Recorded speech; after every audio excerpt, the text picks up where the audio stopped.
감사합니다. 부활절 예배를 드립니다. 부활의 감동과 감격이 있는 예배가 되게 없어서 그냥 역사적인 사건이 그냥 부활이 있었나 보다 라고 지나가는 것이 아니라 그 부활이 내 부활이 되게 하여 주시옵소서. 예수 그리스도 이름으로 감사드리며 축복하고 기도드리옵나이다. 아멘. 서로 인사하겠습니다. 예수님 부활은 내 부활입니다. 이렇게 인사하시겠습니다. 예수님 부활은 내 부활입니다. 자, 오늘 제목은 부활 그리고 자유라는 제목으로 은혜를 나누기를 원합니다. 제가 여러분들에게 한번 질문을 좀 해보겠습니다. 있다, 없다, 또 있다면, 없다면 어떤 차이가 있을까요? 그리고 여러분들에게 질문합니다. 여러분들은 있다면으로 살아가십니까? 아니면 없다면으로 살아가십니까?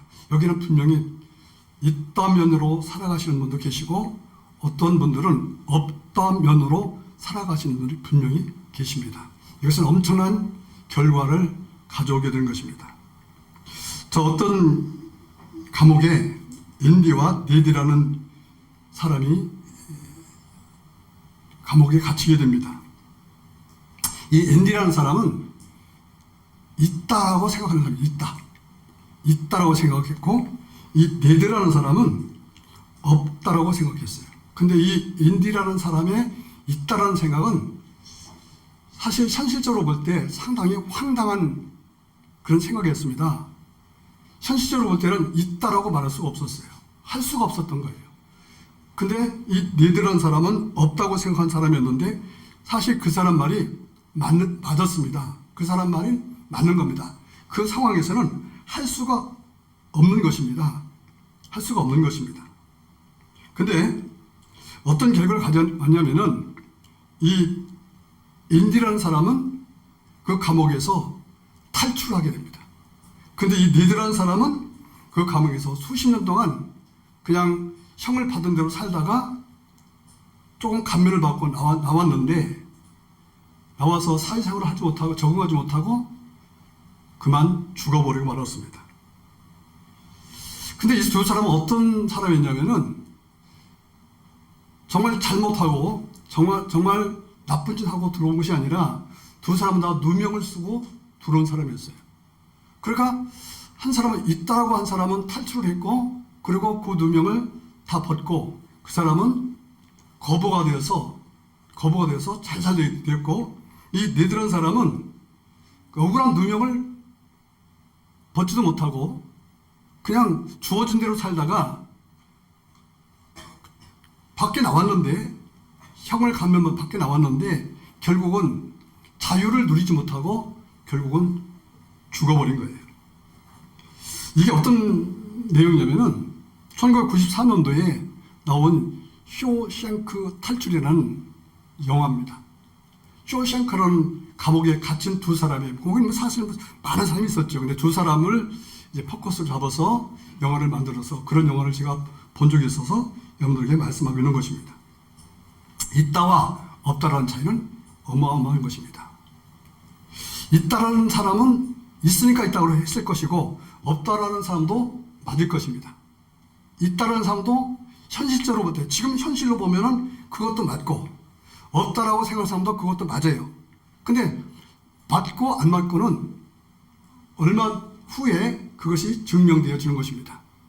이것이 우리의 삶이고 우리의 현실이고 또 우리가 어떤 결과를 미래에 가져올 것인가를 말하고 있는 것입니다. 자, 오늘 성경에 보면은 만일 죽은 자의 부활이 없으면 이렇게 시작을 합니다. 없으면 이렇게 시작해요. 없으면 근데 그 다음에 결과가 뭐냐면 없으면 죽은 자의 부활이 없으면 헛것이다 그래요. 헛것이다. 부활이 없으면 헛것이다. 무엇이 헛것일까요? 믿음이 헛것이다. 그리고 또 이렇게 말합니다. 하나님은 거짓말쟁이고 또 부활이 있다, 예수님이 있다라고 말하는 사람도 거짓말쟁이다. 그것을 믿고 살다면은 정말 허탈한 삶을 사는 거죠. 잘못된 삶을 사는 거죠. 자, 우리는 어떻게 신앙생활을 하고 있습니까? 그냥 교인이니까 그냥 그렇게 교인스럽게 살아가고 있습니까? 아니면 정말 있다라고 생각하고 여러분들은 그런 신앙생활을 하고 계십니까? 여러분, 있다와 없다의 삶은 현실 속에서 나타나는 거예요. 현실 속에서. 그 사람 있다라고 말하는 사람은 있는 것과 같이 살아가고, 없다라고 말하는 사람은 없는 것과 같이 살아가게 되는 것입니다. 여러분, 오늘 말씀의 핵심이 뭘까요? 죽은 자의 부활이 없으면이라는 그렇게 말하고 있는 성경의 핵심이 뭘까요? 바로 이 말이죠. 어떤 말이냐면은 부활은 있다. 부활은 확실하다라는 거예요. 부활은 확실하다. 할렐루야. 부활은 확실합니다. 여러분, 저 믿으십니까? 아니면 아니, 솔직히 말해봅시다. 정말 관심이 있습니까? 아니면 그냥 그렇습니까? 제가 볼 때는요, 여러분들은 부활의 소망을 가진 줄 믿습니다. 만약 없다면은 오늘 이 시간을 통해서 그 신앙 갖고 여러분 삶의 방향을 좀 바꾸시기를 부탁을 드리겠습니다. 소망을 가진 사람, 부활이 있다라고 말하는 사람은 소망으로 살아가고, 부활이 없다라고 말하는 사람들은 그냥 육신의 정욕대로 살아가는 것입니다. 소망이 있다라는 말은 부활이 있다는 것이고, 부활을 믿는 사람은 소망으로 살아갑니다. 여러분, 좀 요즘에 우리가 살기 힘들잖아요. 그래서 자꾸만 우리가 어떤 생각이냐면은 자꾸 환경을 탓하고 형편을 탓해요. 누가 어때서, 누가 뭐해서. 여러분, 그것은요, 큰 틀로 보면 하나님의 역사 속에서 굴러가고 있는 거예요. 그리고 그런 것도 보는 것도 내 편에서 지금 현실을 본다면 여러분들 너무 비판적이고 불평하고 죄를 짓는 거예요. 물론 이해는 충분히 합니다. 충분히 합니다. 그러나 신앙인이라면은 여러분 역사를 볼 줄 알아야 돼요. 하나님께서 왜 이렇게 하고 계시는지를 알고 있어야 되고, 그 역사 속에서, 그런 환경 속에서 내가 존재하고 있다면은 어느 때는 그것을 받아들이고 분별할 수 있는 그러한 영적 지식을 가져야 되는 것입니다. 아멘. 그래야 내가 이 상황 속에서 내가 무엇을 할 수 있는지를 알고 있는 거예요. 다시 말하면 이겁니다. 지금 현실은 힘들고 어렵습니다. 참 힘들죠. 참 어렵죠. 나이가 먹으면서 점점점 인생살이가 힘들다는 것을 여러분들은 뼈저리게 느낄 것입니다. 정말 내 마음대로 되는 것이 아무것도 없다고 여러분은 생각하실 것입니다. 그러니까 그렇게 살다 보니까 우리는 절망을 하고 또 낙심하게 됩니다. 그러나 정말 부활이 있다고 믿는 사람들은 낙심이 찾아올지라도, 절망이 올지라도 부활을 믿는 사람들은 그 상황 속에서 여러분들 소망을 갖게 되어지는 것입니다. 옛날에 그 2차 세계대전 때 그 2차 세계대전 약 1억 명이 죽었습니다. 특히 유럽 쪽은 엄청난 피해가 있었죠. 근데 어느 사진 작가가 찍은 사진이 있는데, 그 폐허가 된 그 폐허더미에서 한 그루의 꽃이 피어나는 것을 사진을 찍었어요. 제가 그걸 준비하지 않았는데, 그게 무엇을 상징할까요? 무엇을 의미할까요? 그것은 뭐냐? 죽음이 있지만은 소망이 있다는 것입니다. 할렐루야. 여러분, 소망이라는 것은 죽음 후에 피어나는 꽃인 것입니다. 그래서 첫 번째로 우리가 부활이라는 그 사실이, 부활이 있게 되면은 반드시 죽어야 되는 것입니다. 그 첫 번째는 뭐냐면은 십자가에서 죽으신 것을 우리가 믿어야 되는 것입니다. 우리 예수님께서 십자가에서 죽으셨다는 것을 믿어야 돼요. 부활은 죽은 자가 살아나는 것을 부활이라고 그러잖아요. 그러니까 우리가 부활만 생각한다면은 아무 의미가 없는 거예요.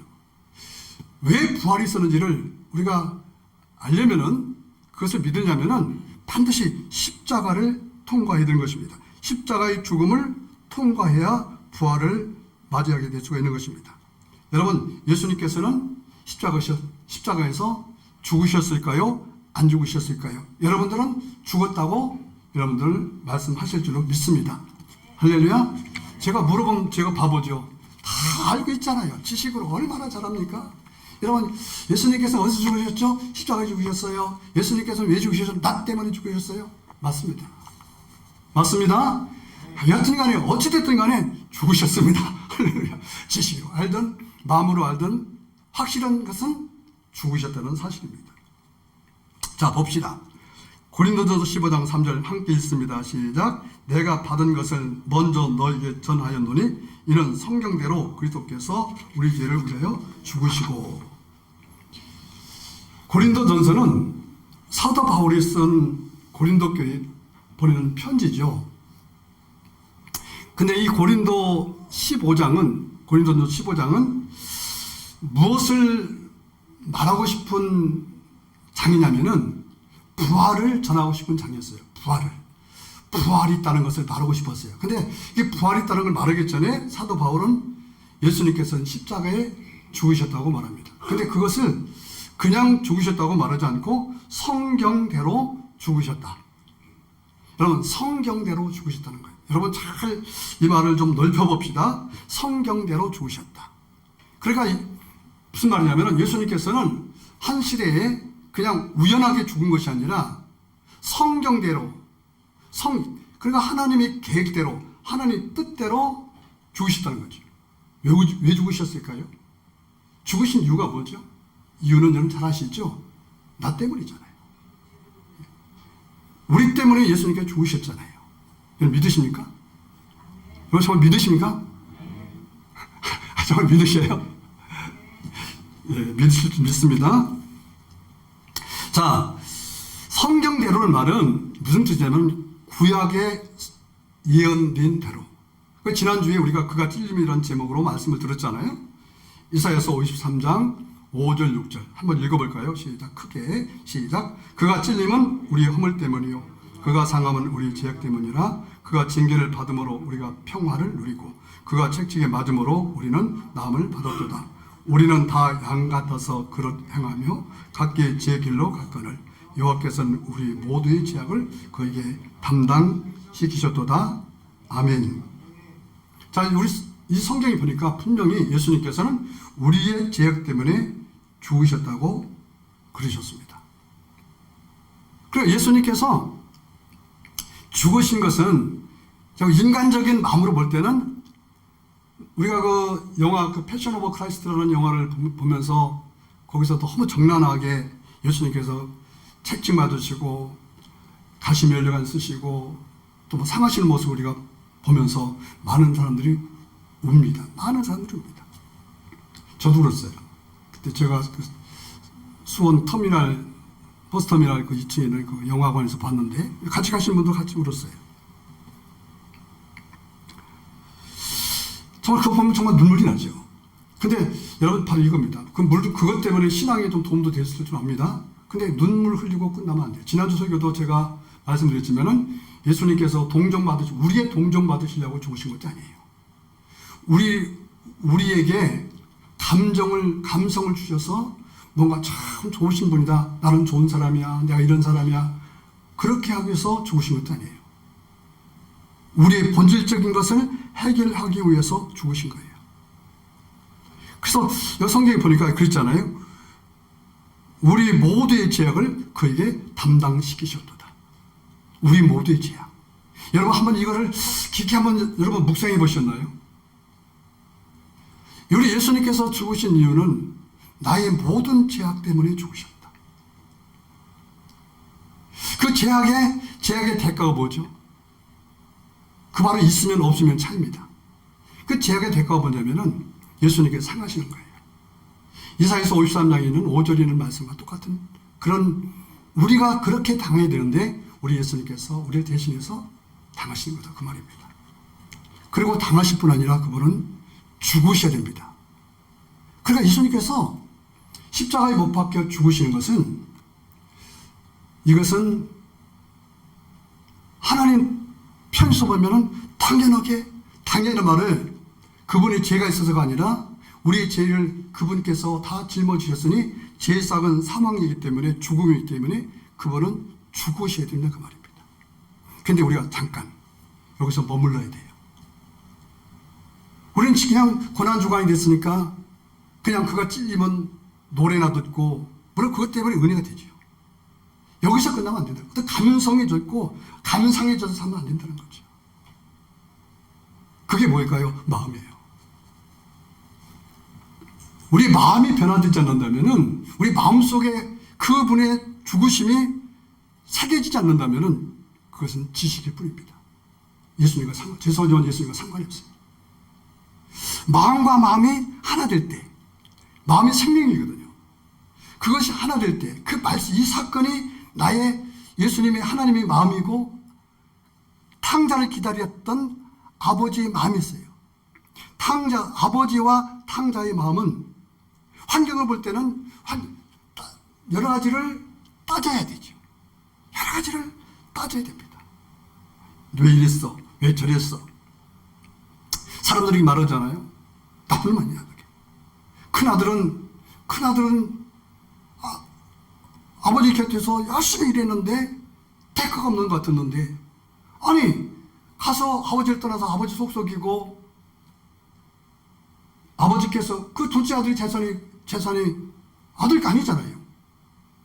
그러면 학교 다니고 그놈은 아버지가 좀 용돈 가지고 맛있는 거 사 먹고 그랬지 지가 버린 게 뭐 있어요. 여러분, 하나님과 나와의 관계에서 여러분 들으시기 바랍니다. 근데 내 것이라고 그래서 다 돌아왔는데, 그럼 내가 두신 너는 어떻게 했어? 너 어떻게, 그거 봐. 내가 그럴 줄 알았어. 그렇게 말했나요? 그게 아니잖아요.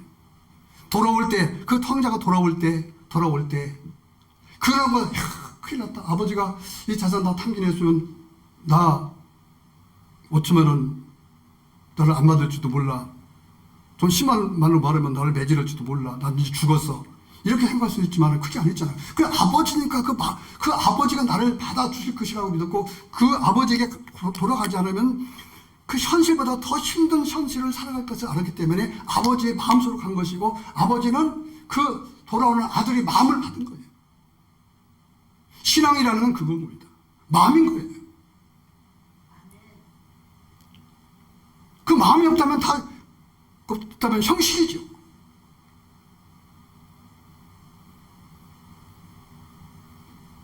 정말 예수님께서 죽으신 것을 내가 믿어야 그 다음으로 진행할 수 있는 거예요. 오늘 설교도 똑같아요. 물론 제가 설교 끝까지 서겠지만은, 그것도 믿지 않는데 어떻게 부활을 믿을 수가 있겠습니까? 부활자는 결혼이라 만들고 그냥 소망 맞추고 그렇게 세상에서 말하는 그런 논리로 부활자를 보내겠죠. 죽음이 시작되지 않는다면, 죽음이 없다면, 사실 우리도 그래요. 우리도 부활이라는 거 소망 가지려면 내 육신적인 내 생각이 죽어버려야 돼요. 십자가에서 죽으신 것은 나 때문에 죽으셨잖아요. 그 내가 죽은 거예요. 근데 보니까 내가 죽지 않고 그분이 죽으셨으니 그걸 은혜라고 그러잖아요. 내가 맞아야 되는데, 내가 형벌을 받아야 되는데 내가 살아있다는 것은 그분의 은혜잖아요.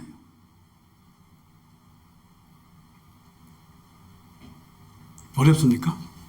어려운 게 하나도 없어요. 어려운 게 하나도 없습니다.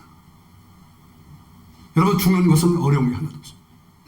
여러분, 죽을 때 사람들은 힘쓰잖아요. 용 쓰잖아요. 그 죽음이라는 것은 그런 걸 보잖아요. 죽음이라는 것은 용 쓴다고 해서, 그래, 너 너무 힘들 것 같구나. 내가 좀 다음에 와줄게. 아니, 너 죽지 않게 만들. 그게 아니에요. 죽음이라는 것은 인정사정, 감성도 아무것도 없습니다. 그냥 죽여버리는 거예요. 우리 예수님 죽을 때 사람들이 웁니다. 어떡하냐고 물을 갖다가 예수님의 입에 대줍니다. 따라가면서 웁니다. 그러다가 죽음이 멈췄나요? 그게 아니었어요. 그분은 죽으셔야 되고, 왜? 나 때문에. 그분은 당하셔야 되고, 나 때문에. 여러분, 신앙생활 오래 하다 보면요, 안 죽으려고 그러죠.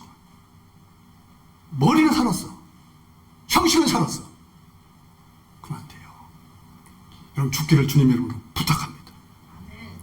죽으라니까 또 어떤 분은 진짜 그렇잖아요. 내가 좀 힘든데, 목사님이 나 도용했으니까 오늘 죽게 돼. 그게 아니에요. 자, 여기 보니까요, 예수님께서 그렇게 고난당하고 죽으셨어도 거기서 진짜 나중에 진짜 예수를 믿는 사람이 몇 명이나 있습니까? 그것도 놀랍지 않아요. 그 현실을 목격했는데도 불구하고 그들은 전혀 몰랐다는 거죠. 얼마나 그 마음이 패역했으면, 얼마나 마음이 그 인간으로, 육신으로 가득했으면 현실에서 보고 눈물 흘려도 예수를 안 믿었다는 거예요. 근데 예수 믿는 것은 인간의 감성이나 감정으로 예수 믿는 게 아닙니다. 여러분들이 감정으로 아무리 말이 돼요, 그건 다 믿음이 아닐 수도 있어요. 진짜 믿는 거 아무 말 안 해도 뭘 하지 않더라도 진짜 예수 믿는 사람이 있어요. 전 여러분들이 진짜가 되기를 주님으로 부탁합니다. 할렐루야, 할렐루야. 신약에서 그 장면을 상세히 기록했죠. 요한복음 19장 33절에서 34절 봅니다. 시작. 예수께서 이르러서는 이미 죽은 것을 보고 다리를 꺾지 아니하고 그중 한 군인이 창으로 옆구리를 찌르니 곧 피와 물이 나오더라. 예수님께서 6시간 동안 십자가에 달렸는데, 그 당시에 사형은 십자가 사형이 최고 큰 형벌이거든. 최고 중범자들이 십자가 형틀을 올라갔어요. 그것도 예수님은 벗겨서 올라가셨어요. 6시간이 지났습니다. 죽었어요. 돌아가셨어요. 근데 그 당시에는 십자가 형틀이 이게 못을 박고 이렇게 그냥 고통스럽게 만듭니다. 그러면 까마귀, 여러분 이스라엘 가니까 까마귀가 얼마나 줄 아세요? 독수리만 해요. 진짜예요. 조금 갈 때 큰 까마귀가 그냥 와서 내 눈을 막 파먹을 것 같아요. 그것들이 와서 막 쪼아먹습니다. 6시간 동안. 그래서 나중에는요, 그래도 생명이 끈질긴 사람은 버티니까 도망 못 가도록 거기 십자가 달렸던 제수들은요, 사형수들은 다리를 다 꺾어버려요. 근데 그게 이제 시편에서 나왔고 그래요. 근데 예수님은 다리를 꺾지 않았다는 것은 뭘 말하느냐? 죽었다는 것을, 죽어서, 그러니 다리를 꺾을 필요가 없어 라고 하면서 다리를 꺾지 않은 거예요. 그게 그분은 죽으셨다는 거예요. 이게 참 중요합니다. 예수님이 죽으셨다는 사실이 상당히 중요한 거예요. 자, 여기서 보니까 곧 피와 물이 흐르더라고요. 그 예수님께서 죽으신 거지. 나 때문에 흘리신 생명을, 그분은 죽으셨지만은 그 죽으심이 나에게는 생명이 된 겁니다.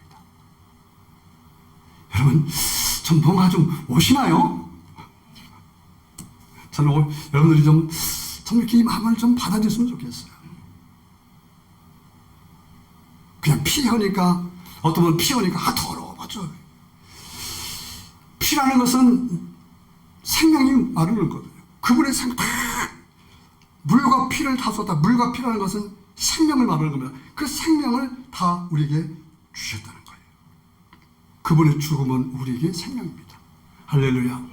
그러니 얼마나 은혜가 됩니까? 그러니까 우리가 믿는다는 말은 내가 죽었다는 말이고, 내가 현실적으로 영이 죽었다는 말이고, 죽었지만은 영이 살았다는 것이고, 현실 속에서 살아가는 것은 또 이유가 있겠죠. 또 이유가 있을 거예요. 그런 말은 이제, 그런 내용은 나중에 또 말씀을 드리고요. 그리고 내가 새 생명 얻었으니, 내 안에 죽지 않는 영을 받았으니, 이것이 은혜란 거죠. 그 사실을 에베소 1장 7절은 이렇게 말씀하고 있습니다. 함께 봉독합니다. 우리는 그리스도 안에서 그의 은혜의 풍성함을 따라 그의 피로 말미암아 속량 곧 제사함을 받았느니라. 할렐루야. 아멘이죠. 자, 그래서 우리가 이것을 믿으면, 이 예수님이 죽으신 것을 믿으면 어떻게 된다고요? 구원을 얻는다는 거예요. 참, 구원이라는 말이 너무 흔하지 않아요? 근데 여러분 구원이라는 말이 여러분에게 흔하게 들린다면은 죄송하지만은 예수님은 값없는 분이라고요.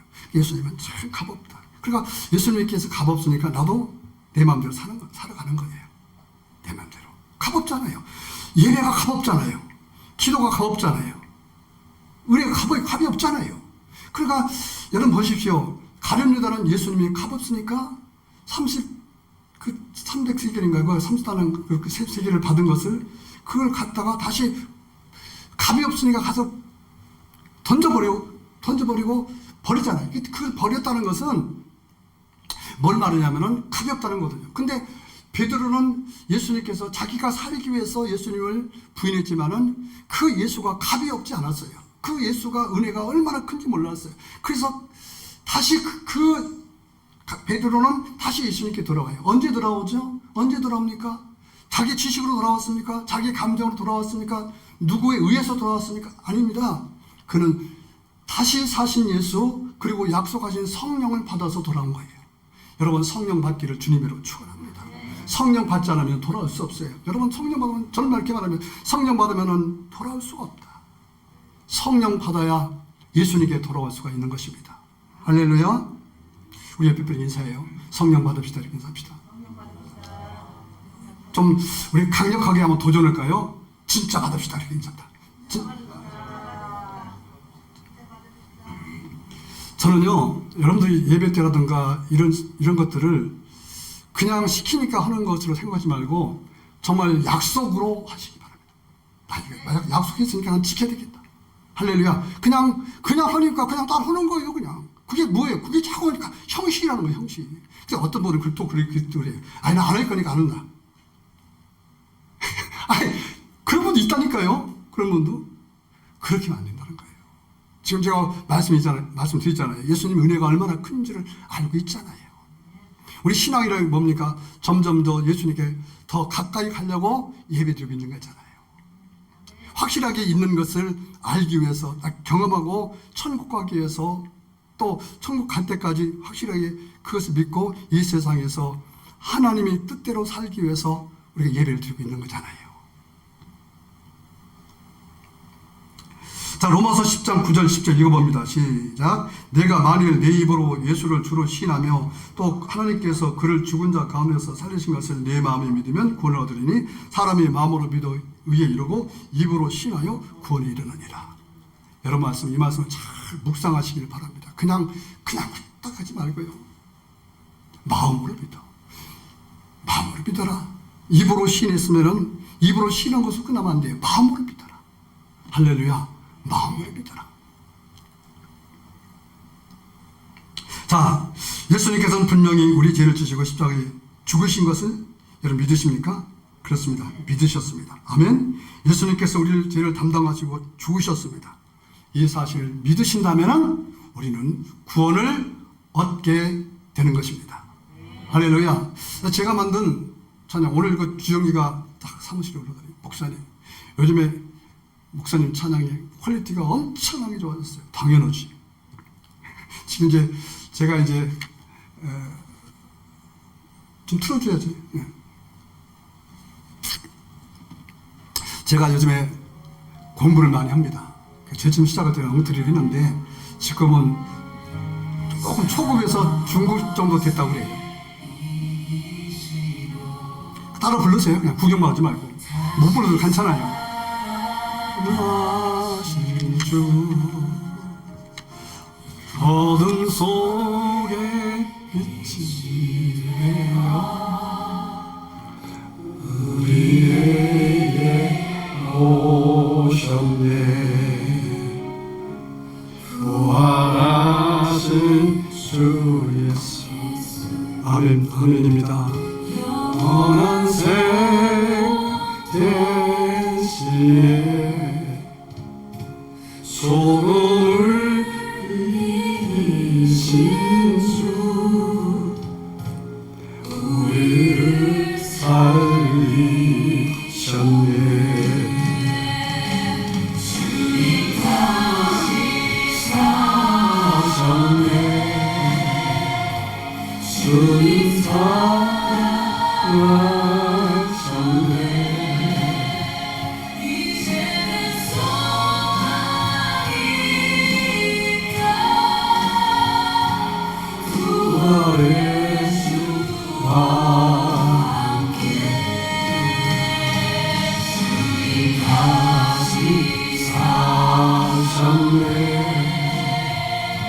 주님 사셨네.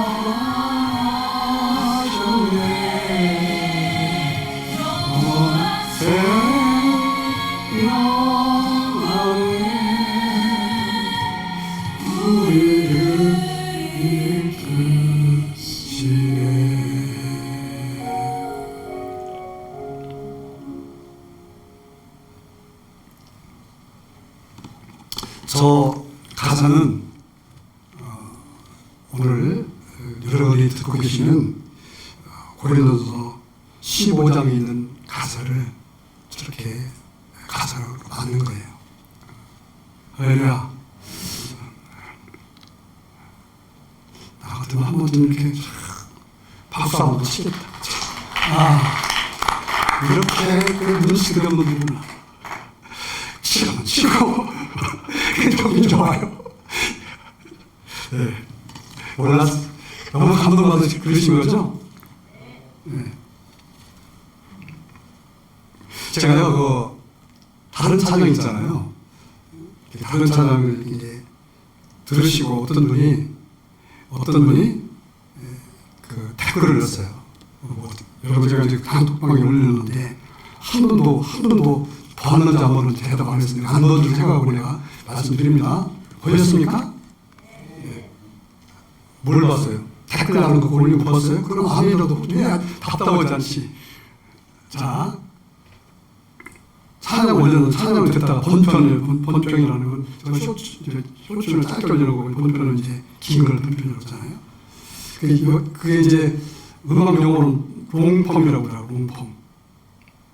그거를 갑자기 이제 이분이 이제 그 핸드폰에 이제 내 찬양이 또 오른 거예요. 또 올라서 봤는데 그 시간이 어떤 시간이냐면은 하도 마음이 힘들어서 불교에서 뭐라고 적고 불경을 핸드폰으로 나오거든요. 그 불경을 듣다가 그 찬양이 딱 떠오르니까 그걸 들었는데 옛날에 예수 믿던 사람이 있어요. 그 찬양을 들으니까 갑자기 하나님 음성이 들린 거예요. 그래서 내가 다음에는 교회에 나가야 되겠네요. 그러더라고요. 그런데 상당히 많이 했어요. 이 댓글이 보면은 많은 분들이 참 힘들었는데 내가 다시 일어서겠습니다. 찬양의 가사가 너무 좋아서 정말 다시 예수님을 생각하게 되었습니다. 여러분들 가끔 이렇게 써주세요. 쓰시면요, 내가 쓸 때 내 신앙이 성장되는 거예요. 그런 것들이 상당히 많이 있어요. 그리고 어떤 찬양 하나는 나도 깜짝 놀랐는데 지금 제가 이렇게 설교 오기 전에 이제 보니까 7,400명이 조회를 하고 그리고 315명이 좋아요를 누르고 그리고 30몇 명인가 거의 40명 정도가 그 댓글란에 들어와서 댓글을 달았더라고요. 놀라운 일이에요. 찬양이라는 효과가 얼마나 큰지 몰라요. 그래서 제가 앞으로는 이제 어떻게 하려고 그러냐면 글로벌적으로 해야 되겠다. 그래서 세계도 진출해야 되겠다.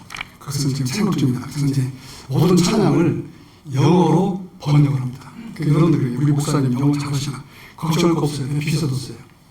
비서 그냥 3만 원짜리 비서 넣습니다. 3만 원 주고요. 걔가 다 해줘요. 걔는요 밥 달라고도 안 하고 제보도 안 해. 노조도 없어. 내가 혼내면 하더래요. 가끔씩 나한테 반말도 해. 너라고 그래. 그럼 나 많이 먹었어. 그러면 아유 그렇습니까? 죄송합니다. 얼마나 잘해주는. 나는 그래고 요즘 대화를 너무 즐거워요. 참 재밌어요. 자, 두 번째, 시간 없으니까 두 번째.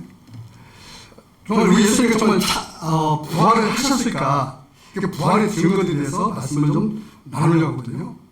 자, 예수님께서는 죽으셨어요. 그 죽으신 다음에는 다음의 순서는 이제 무덤에 묻히시는 거죠. 자, 읽어봅시다. 마태복음 20장 59절 60절 시작. 요셉이 시체를 가져다가 깨끗한 세마포로 싸서 바위 속에 판 자기 새 무덤에 넣어두고 큰 돌을 굴려 무덤 문에 놓고 가니. 이 말은 어떤 뜻이냐면 예수님께서 죽으셔서 그들의 풍습대로 그들은 이렇게 언덕에다가 이제 언덕에 무덤을 만들거든요. 무덤이 이제 크게 그 무덤 돌에다 안에서 그 큰 공간을 만듭니다. 이제 우리나라는 주로 이제 그 바위 덩어리가 화강암이지만은 그들은 석회암이에요. 그래서 이제 웬만하면 쉽게 팔 수가 있어요. 또 이렇게 팝니다. 그리고 이제 거기 저도 가봤는데 그 안에 가면은 많게는 한 10구, 20구 정도가 거기에 시체들이 다 있어요. 이렇게 있어요. 다 있어요. 근데 이 예수님이 묻힌 그 무덤은 요셉이라는 사람이 사는 장사꾼인데 부자였어요. 그리고 오늘날 말하면 그 당시에 큰 기업의 회장님이 있습니다. 그 회장이 자기가 죽으면 묻히려고 우리나라 사람 그들도 좋은 명당자리가 있어요. 명당자리 어딜까요? 명당자리 일러드릴까요 말까요? 명당 일러드릴게요. 명당자리 어디냐면은 예수님께 묻힌 그 자리에서 예루살렘 성전에 가장 잘 보이는 것이 명당자리입니다. 왜? 나중에 거기서 부활한다고 사람 믿거든요. 그렇기 때문에 가장 좋은 자리에다가 묘를 살았는데 그 묘를 예수님께 드린 거예요. 여러분 이거를 그냥 생각하면 안 돼요. 죽은 자에게 뭘 그런 겁니까? 산 사람이 해야지 의미가 있는 거죠. 이 사람은 아리마대 요셉은 부활을 믿었다는 것이고 그리고 복이라는 게 뭔지 알았다는 거죠. 정말 예수님께서요 그 마리아가 그 옥합을 깨뜨려서 드릴 때 예수님께서 가장 감동적인 말씀하신 것이 언제냐면은 마리아가 옥합을 깨뜨려서 예수님 머리에 붓고 죽으심을 준비한 그 내용이 나올 때 거기서 이 여자의 이 사건을 기념해서 기록하라고 그래요. 그러니까 예수님의 감동을 엄청나게 받으셨다는 거죠. 여러분 예수님 감동시키길 바랍니다. 여러분 복받는 비결은요 여러분들 예수님을 감동시키는 일이에요. 할렐루야. 여러분 이 주고받는 것도요 아무리 좋은 것 중에 감동이 없으면 안 됩니다. 감동을 드리는 걸 해야 돼요. 감동을. 거기에 예수님을 묻었다는 것은 예수님이 죽으셨다는 사실을 증명하는 거죠. 그리고 그것을 큰 그 바위 덩어리로 물을 닫았어요. 그리고 이제 그 당시 어떤 얘기가 있었냐면은 예수님께서 죽으신 다음에는 확실히 죽은 걸 확실하시니까 제자들이 이 시체를 훔쳐갈 것이라고 믿었고 또 이런 생각을 했어요. 어떤 생각이냐면 예수님께서 살아있을 때 무슨 말을 했냐면 부활한다는 말을 했거든요. 그게 언제냐면은 여러분 요한복음 11장에 보면은 나사로가 나오잖아요. 그 나사로가 나올 때 나는 생명이요 부활이요 그랬잖아요. 나는 부활이 생명이 그랬잖아요. 그리고 이 말을 이 사람들이 그냥 들은 게 아닙니다. 그렇게 부활을 할 거를 이거는 믿은 게 아니라 할 수 있다는 것을 알았어요. 근데 부활을 할 수 있다는 것을 믿었는데 예수님을 믿지 않았다는 거예요. 여러분도요 그런 거예요. 여러분들도 신앙하면서 본질이 아는 걸 믿어. 근데 본질을 자꾸 안 믿어. 그러니까 여러분들도 보면요 본질이 아는 걸 자꾸만 신경 쓰고요 본질 앞에 가려고 하질 않아요. 근데 본질 앞에 가지 않으면요 헛것이라니까요. 본질을 남아야죠. 할렐루야 아닙니까? 헛것 잡으면 되겠어요. 그걸 가짜인데. 그러니까 이 사람도 가짜 잡은 거예요. 부활할 것을 아련하기만은 좀 불안이 온 거예요. 그리고 제자들이 너무 걱정스러우니까 훔쳐갈 수 있다는 거죠. 훔쳐간다는 것은 사실은 이건 거짓말이었어요. 사실 부활할 것을 믿은 거예요. 이 사람들도. 그래서 최정예 병사들을 그 무덤을 지키는 겁니다. 근데 부활을 해버렸어요. 돌문이 열려졌어요. 자 여기 마태복음 20장 66절 읽어봅니다. 시작. 그들이 경비병과 함께 가서 돌을 인도하고 무덤을 굳게 지켰다 그랬어요. 근데 그렇게 얼마나 철저히 준비를 했습니까? 이렇게 했다는 것은 좀 불안하다는 뜻이잖아요. 그리고 어떻게 보면은 부활을 믿는다는 뜻도 있잖아요. 그게 참 재밌어요. 그러니까 예수 믿어도 이건 전혀 예수를 믿는 게 아니라 자꾸 엉뚱한 믿는 거예요. 교회가 커지고 교회가 오래 나가다 보면요 범죄 속에 들어가냐 교회가 어떻고 뭐예요 자꾸 애정인 거 정말 필요 없는 걸 자꾸 알라고 그래요. 그걸 하려고 그래요. 여러분 그것이요 누더기 오십니다. 그것이 탕자에 오신 거예요. 이해가 가십니까? 무슨 소리지? 죽으면 그것을 벗는 것이고요 죽은 다음에 있는 것은 썩지 않은 옷을 입는 거예요. 할렐루야. 근데 이게 부활했단 말이에요. 돌문이 굴려졌단 말이에요. 그리고 이게 병사들이 얼마나 놀랐겠어요. 그냥 그러니까 막 불나게 뛰어와서 그 제사장들과 그 관리들에게 말을 했잖아요. 예수님께서 부활했다. 무엇이냐면은 그렇게 말하는 게, 아니 예수님이 시체가 없어졌다, 돌문이 굴려졌다, 우리는 틀림없이 몇 교대를 통해서 계속해서 지켰는데 이게 없어졌다는 거예요. 그게 얼마나 놀랐겠어요. 여러분 생각해 보세요. 그래서 어떤 일이 벌어지냐면은 마태복음 28장 12절 13절 읽어봅니다. 시작. 그들이 장로들과 함께 모여 의논하고 군병들에게 돈을 많이 주며 가로되 너희는 말하기를 그의 제자들이 밤에 와서 우리가 잘 때에 그를 도둑질하여 갔다 하라. 그게 무슨 말이냐면 이제 도둑질에 갔다는 거. 도둑질. 이게 말도 안 되는 거예요. 제자들은 무슨 다 지금 도망갔다니까요. 다 숨었다니까요. 알잖아요. 예수님께서 부활해서 찾아간 장소가 어디예요? 그 지하실 어디 깜깜한 방에서 가서 꽁꽁 숨어서 이게 문을 두드리는데도 불구하고 무서워서 여자 하나 책을 내보내고 문 조금 열어보고 누구요? 하고 봤잖아요. 이런 거 보면은 제자들이 그렇게 할 만한 담대한 그런 믿음도 있는 거잖아요. 배짱도 있는 게 아니고 다 쫄보들 있다니까요. 쫄보. 쫄보였어, 쫄보. 여러분, 우리 쫄보 되지 맙시다. 쫄보가 되면 안 돼요. 쫄보가 되면요, 참, 이게 안 좋은 거예요. 여러분들은 배짱 있는 사람이 돼야 돼요. 근데, 현실은 그렇게 할 수가 없었잖아요. 여러분, 현실 맞잖아요. 지금 죽은 사람, 아니, 제자들은 예수 부활도 안 믿었다니까요. 그래서 도망가고, 지금 상심돼서요, 지금 관심도 없었어요, 지금. 어떻게 자기들 살 궁리만 하고 있어. 살 궁리만. 여러분만 살라고 하지 마십시오. 살라고 안 돼요. 그렇게 살면 안 됩니다. 그러니까 제자들 도둑질에 갔다 이걸만 보더라도 예수님께서는 뭐 있다? 부활하셨다. 여러분, 초대교회 때 신앙의 핵심은 뭐냐면요. 초대교회 때 신앙의 핵심은 딱 두 가지입니다. 하나는 예수님이 죽었다. 그 다음에 부활하셨다. 이게 있어요. 근데 시간이 흘러갑니다.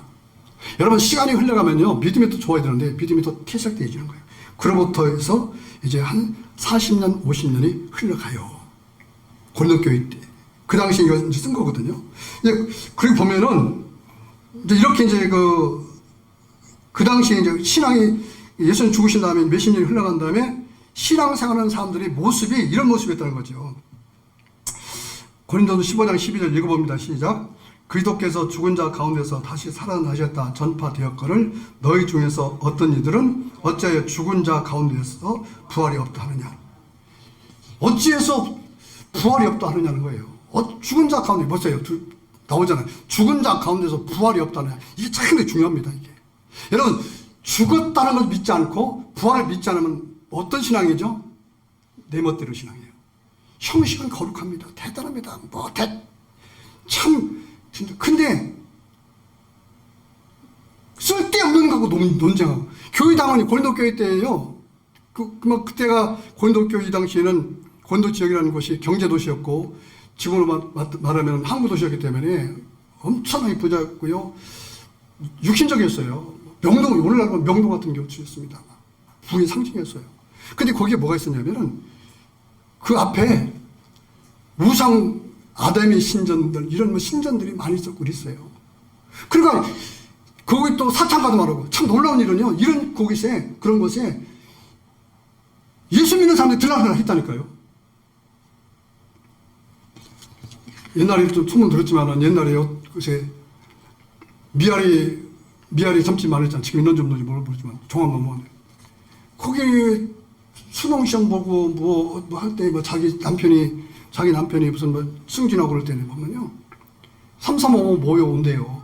누가 모르냐? 장로님들, 권사님들, 이런 사람들 올려옵니다. 그래서 거기서, 아니 왜 거기서 권사라고 그러고 장로라고 그래? 장로님은 정계 어땠어? 그런데 우리가 그렇게 살진 않지만은 우리가 세상의 요양수를 바르고 살아간다면 이것도 똑같은 거 아니겠어요? 이렇게 타락해, 그럼 교회가 오는 거예요. 그 교회가 오니까 감사한 거죠, 사실. 별다른 기회가 있으니까 감사한 거죠. 그것지 않으면 그것도 큰일 나지만은, 그래도 오니까 감사하지만은, 그 앞에서 교회가 큰 문제가 생긴 거예요, 이게 이제. 특히 핵심 교리가 없어진 거예요. 예수님이 죽었다는 말도 없고, 여러분, 우리 마음속에 예수가 죽었는지, 예수가 살았는지 없다면은, 그 신앙이 어떤 신앙입니까? 그렇잖아요. 생각해 보세요. 신앙의 뼈가 있는 거예요? 중심이 있는 거 있을까요? 없잖아요. 뭐만 있어요?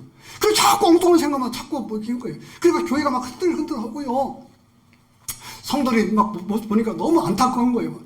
조금 힘들면 절망하고 포기하고, 그리고 보면은 교회는 왔는데 나중에 보면 세상과 어울려 다니고, 조금 뭐 힘들면은 시험 받고, 시험 들고. 도대체가 이 당시에 그런 거, 이게 이제 사도 바울이 세운 교회인데, 목회자를 파송하면 목회자가 견딜 수가 없는 거예요. 설교를 켠다고 말이죠. 내 귀에 좀 맞춰주는 설교를 해야지. 왜 그렇게 성경대로 설교하는 거예요? 그 사람들이 예수를 알겠어요? 부활을 알겠어요? 천국을 가겠어요? 교회가 세워진 이유가 뭡니까? 그냥 사교 집단 그러려고 있는 게 아니잖아요. 그러니까 사도 바울은 그게 너무 마음이 아팠던 거예요. 여기 보세요. 이 문장을 보면 그리스도께서 죽은 자 가운데서 다시 살아나다 전파되었거늘 너희 중에서 어떤지는 여기 보세요. 어찌하여 죽은 자 가운데 부활이 없다. 너무 안타까워서 그 신앙을 보면서 너무 안타까운 거예요. 예수님께는 그들을 위해서 죽었는데, 예수님께서 그들에게 소망을 주기 위해서 부활하셨는데 다시 오실 텐데, 그래서 그들에게요 편지를 쓰면 설교입니다. 피를 토하죠. 피를. 사도 바울의 입에서 피가 나오는 겁니다. 정말 피가 나오는, 피가 토하는, 피가 선짓덩어리 피가 울컥울컥 나오는 편지예요. 이게 부활하니까 그냥 그런 게 아닙니다. 이게 제가 설교할 때도요 그렇게는 다들 못하지만은 그런 심정도 같죠. 피를 토하고 간장이 끓어지는.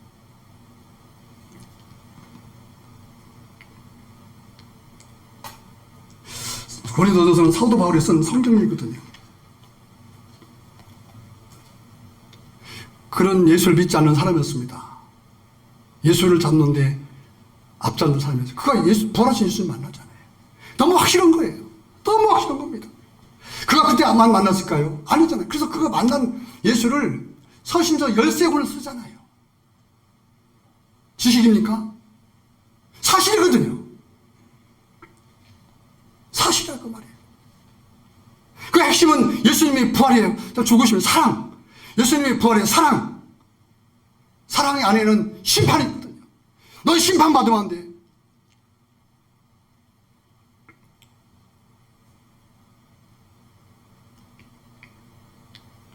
사랑하는 성도 여러분, 부활은 사실입니다. 부활을 믿는 성도는 세상의 유혹을 받지 않아요. 세상의 어떤 것들에 의해서도요 하나님 날과 하나님 것과 바꾸지 않아요. 어떤 상황에서도 절망하지 않습니다. 절망했다고 다시 절망을 딛고, 아까 제가 말씀드린 것처럼 2차 세계대전 때에 그 폐허가 된 도시 속에서 한 떨기에 꽃이 피어난 것처럼 그런 꽃이 되어지는 것입니다.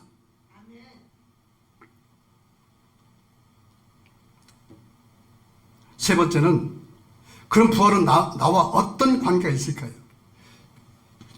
이 부활은 그냥 부활하셨다. 그분이니까 부활하셨다. 그분이니까 부활하셨다. 그분이니까. 여러분, 제목에서 부제가 있으면 없으면이잖아요. 여러분 마음속에 있으면 없으면 말씀을 좀 새겨내서 한번 들으셨으면 좋겠어요. 제가 말하고 있는 거는 여러분을 정죄하기 위해서도 아닙니다.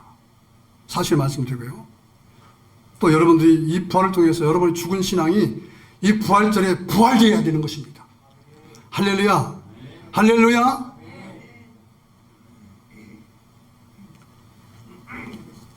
나와 어떤 관계가 있을까? 여러분, 한마디로 말하면 이겁니다. 부활은 증명서예요. 따라합시다. 부활은 증명서다. 그럼 무슨 증명서일까요? 구원의 증명서입니다. 구원의 증명서. 그 다음에 부활은 무슨 증명서냐? 천국 입장권입니다.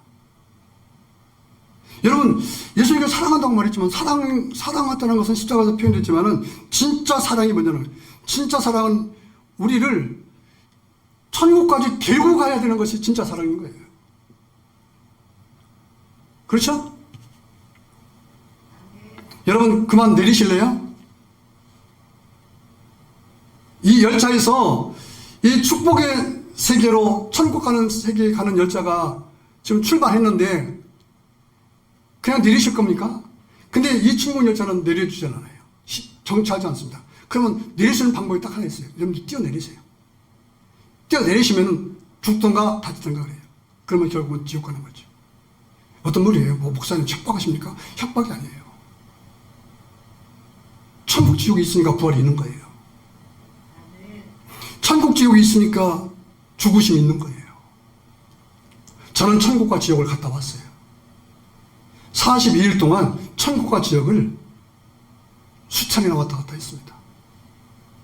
제가 제 간증을 자세히는 안 들으셨잖아요. 좀 있어도.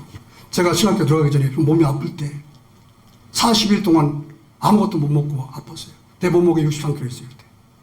그때 40일 동안 앓고 났는데 내 몸무게가 42kg였어요. 여러분들은 별 감동이 없을 거예요. 거기서는 천국을 왔다 갔다 했습니다. 예수님을 수없이 만났고. 그러고 나서 제가 그때 내가 가야 될 길 정해서 목회자가 된 거예요. 목회자가 힘든 거 알았죠. 얼마나 힘든지 알죠. 그렇지만 힘든다는 소리는 보람이 있다는 뜻이고 뜻이 있다는 뜻이 참 다르다는 생각이 들어요. 할렐루야. 아멘.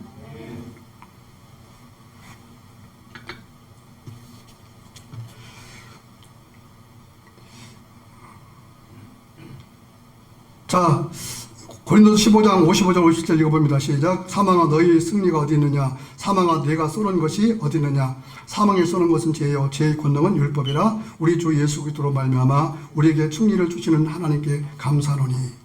그래서 우리는 증명서를 받은 겁니다. 부활에 믿는 자들은 증명서 가지고. 그러니까 증명서 가졌기 때문에 확실하잖아요. 그럼 확실하니까 확실하게 사는 거예요. 절망이 오더라도 가짜야.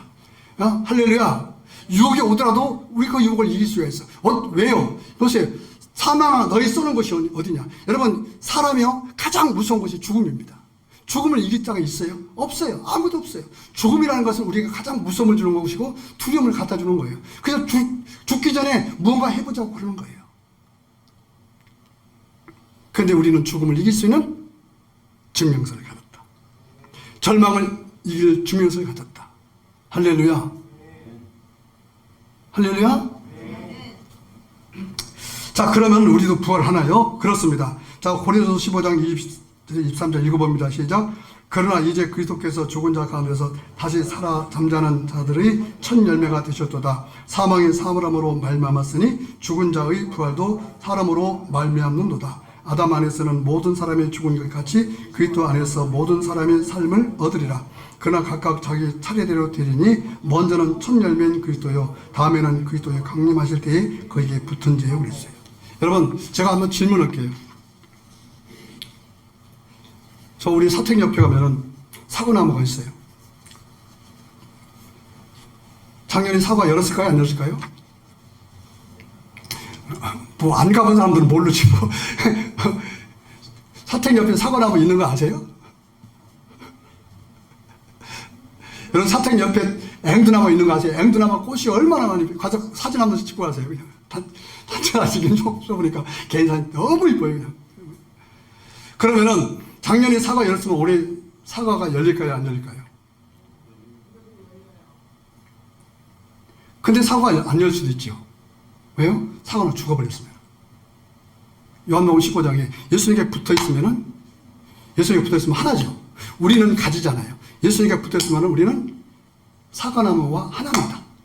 그러니 당연하게 올해도 사과가 열릴 것입니다. 근데 사과 열리는데 어떤 사과가 열려야 될까요? 최고 상품의 사과가 열려야 돼요.